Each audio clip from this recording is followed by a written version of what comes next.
Hi, Goddess of Love here again. Kamusta kayo dyan, mga goddess ko? How are you, no?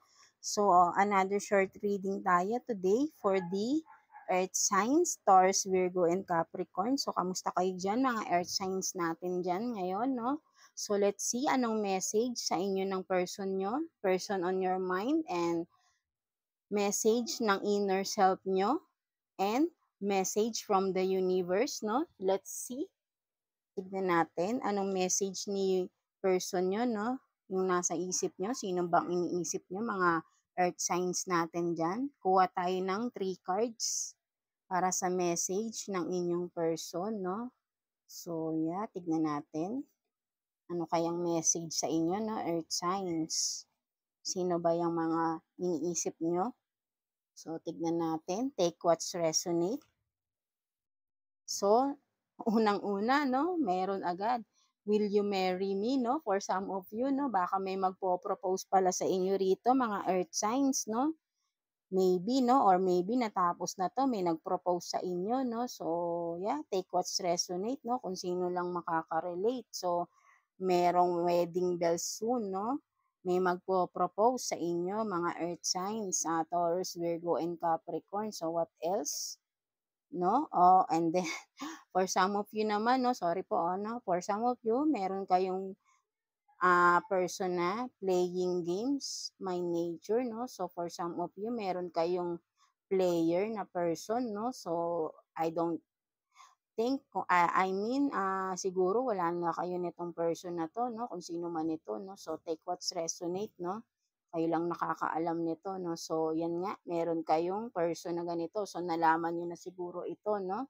Meron kayong person na player, no? Hindi seryoso, no? So, what else? So, yan, no? Meron din dito, you are my everything. So, maybe this one is connected, no? Will you marry me?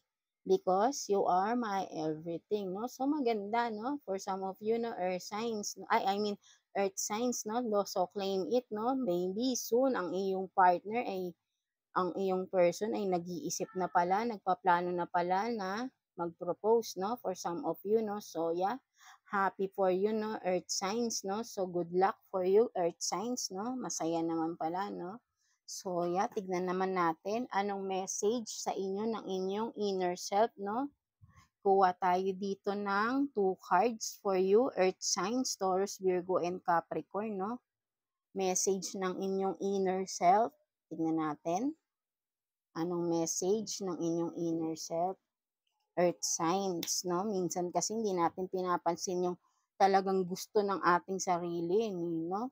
Kinokontra rin natin minsan. So, you have this gratitude, no? So, for some of you, sinasabi ng inyong inner self, no?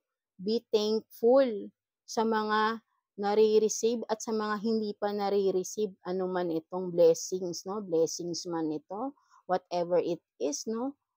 Big gratitude, no? Be thankful tayo, no?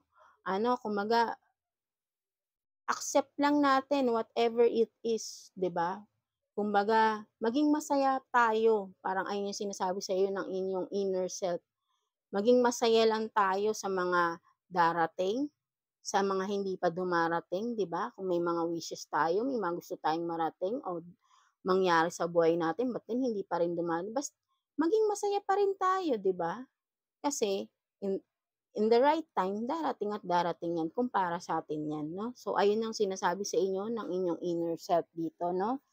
And last is, what is this? Simplicity, no? So, for some of you, sinasabi ng inyong inner self, no, na be humble lang, no? Na wag masyadong showy.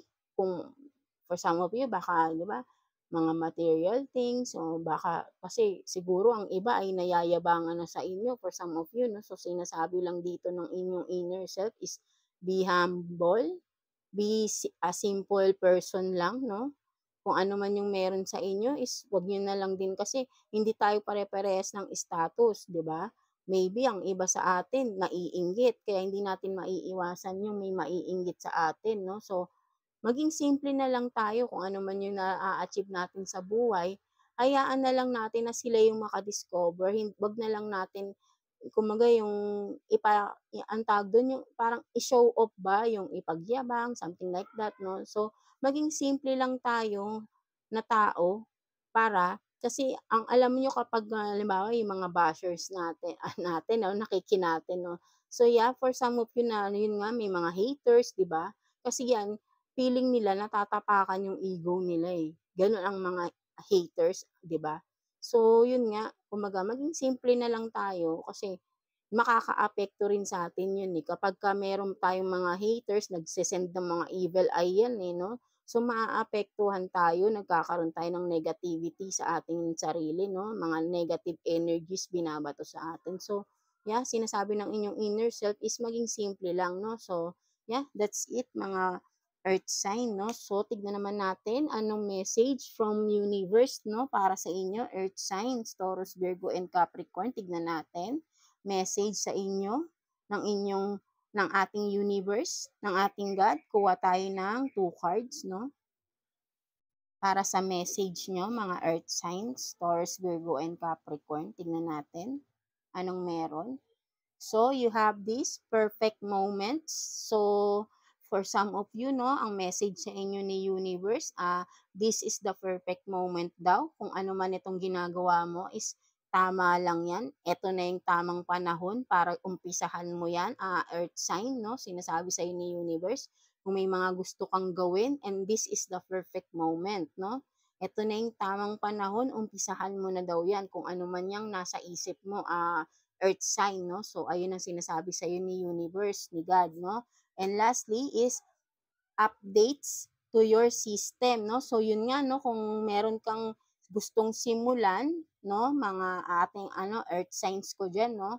Sabi sa iyo ni universe, ina-advise ka, updates to your system. So, gain more knowledge about that gusto mong gawin, no? So, maybe you are still lacking of some details, some information, no? Para magawa mo na to, no? So, kumbaga, do more research, no? I-update mo ang iyong system. Kumbaga, parang pwedeng gisingin mo din ang iyong skills, no? Within yourself, no? So, update. Kumbaga, reboot yourself, restart yourself, no? Something like that, no? And then, at the same time, do more research, study more, no, gain more knowledge about it, no. So, and and yet, I mean, and yes, this is the right moment for you to start what it is, no. Ikaw lang din ang nakakaalam niyan, earth sign, kung ano man itong nasa isip mo, no, na gusto mong simulan. Ito na yung tamang panahon para sa'yo. Gawin mo na daw yan, no? Pag-aralan mong mabuti kung ano man ito, no? So, yeah, that's it, earth sign, no? I hope naka-resonate kayo sa ating reading, no? Earth signs, Taurus, Virgo, and Capricorn. And thank you for watching pala sa ating reading today. And see you again sa next reading natin. And yes, please like and subscribe sa ating channel. And yeah, God bless you all, earth signs. And thank you, earth signs.